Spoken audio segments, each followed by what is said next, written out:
भारत, चीन और अमेरिका के बीच बढ़ते व्यापारिक और कूटनीतिक तनाव जग जाहिर है। इसी बीच चीन के राजदूत शू फेहांग ने भारत पर अमेरिका द्वारा लगाए गए टैरिफ का विरोध किया और दोनों देशों के एक दूसरे का साझेदार बनने की वकालत की। अमेरिका ने भारत पर रूस से तेल और हथियार खरीदने के कारण 50% तक का टैरिफ लगा दिया, जिसे चीन ने दबंगई करार दिया। इस बीच भारत और चीन 2020 की गलवान झड़प के बाद तनाव के बावजूद अपने रिश्तों को बेहतर करने की ओर बढ़ रहे हैं।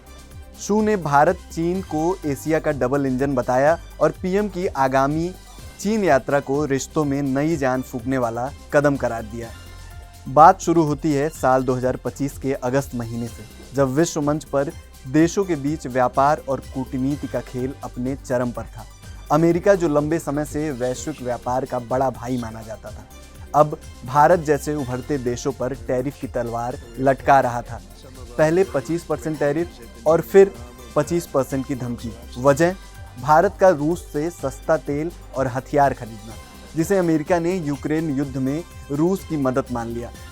लेकिन भारत का तर्क साफ था कि वो अपने करोड़ों गरीब नागरिकों को महंगाई से बचाने के लिए सस्ता तेल खरीद रहा था। भारत ने ये भी याद दिलाया कि बाइडेन प्रशासन ने ही उसे वैश्विक ऊर्जा बाजार को स्थिर करने के लिए रूस से तेल लेने को कहा था। फिर ये नाराजगी क्यों? इस बीच दिल्ली के गलियारों में एक नई हलचल थी। वो हलचल थी चीन के साथ रिश्तों में गर्माहट की। साल 2020 में लद्दाख की गलवान घाटी में भारत और चीन के सैनिकों के बीच खूनी झड़प ने दोनों देशों के बीच ठंडी जंग छेड़ दी थी। सीमा पर तनाव अभी पूरी तरह खत्म नहीं हुआ था, लेकिन दोनों देश धीरे धीरे पुराने जख्मों को भरने की कोशिश कर रहे थे।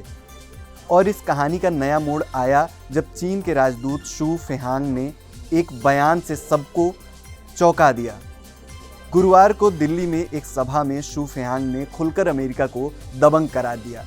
साथ ही उन्होंने भारत और चीन को एशिया की आर्थिक तरक्की का डबल इंजन बताया।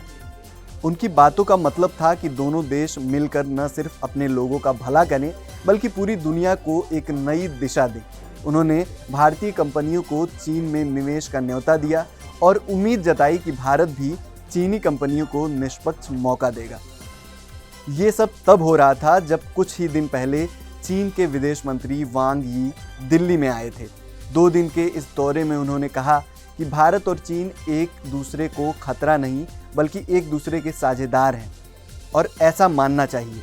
ये बयान उस तनाव को भुलाने की कोशिश थी जो गलवान की घटना के बाद से दोनों देशों के बीच बना हुआ था। वांग यी की बातें जैसे शू फेहांग के बयान की नींव रखी। दोनों देशों के बीच व्यापार और कूटनीति की बर्फ पिघल रही थी और यह साफ था कि चीन भारत के साथ एक नया अध्याय शुरू करना चाहता था। लेकिन ये रास्ता आसान नहीं था। गलवान की यादें अभी भी भारतीयों के जहन में ताज़ा थी। सीमा पर सैनिकों की तैनाती और तनाव की खबरें बार बार सुर्खियां बनती थी। फिर भी दोनों देशों ने धीरे धीरे बातचीत शुरू की और अब शू फेहांग का बयान इस बात का संकेत था कि चीन इस रिश्ते को और मजबूत करना चाहता है। उन्होंने विश्व व्यापार संगठन WTO को केंद्र में रखकर वैश्विक व्यापार व्यवस्था को बचाने के लिए भारत के साथ मिलकर काम करने की बात कही। ये एक ऐसा वादा था जो सिर्फ व्यापार तक सीमित नहीं था, बल्कि विश्व मंच पर दोनों देशों की एकता का प्रतीक था। अब शू फेहांग ने ऐलान किया है कि भारतीय प्रधानमंत्री नरेंद्र मोदी जल्द ही चीन जाएंगे।